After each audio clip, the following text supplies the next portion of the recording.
Hey Jamaica, my name is Bill Fairbairn and I'm sending you lots of greetings from Ottawa, Canada.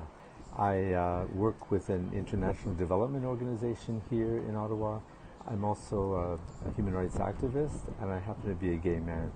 I've been to Jamaica a couple of times over the years, especially to visit my cousins who used to live there, one in Mobay and the other in Kingston, and I really love the country. There's so much about Jamaica, about the physical beauty of the country, the language, the culture, the art, the music that are so inspiring and life-giving. I think as well about the contribution Jamaica's made to the global civic rights movement. People like Marcus Garvey, like Bob Marley, Peter Tosh, and so many others that taught us to reach out, to fight for human rights and dignity, and to be better people.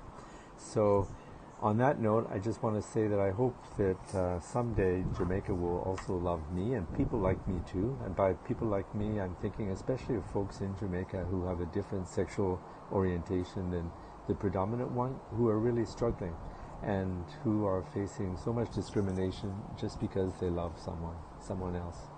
So I just want to say it's all about one love and love up Jamaica.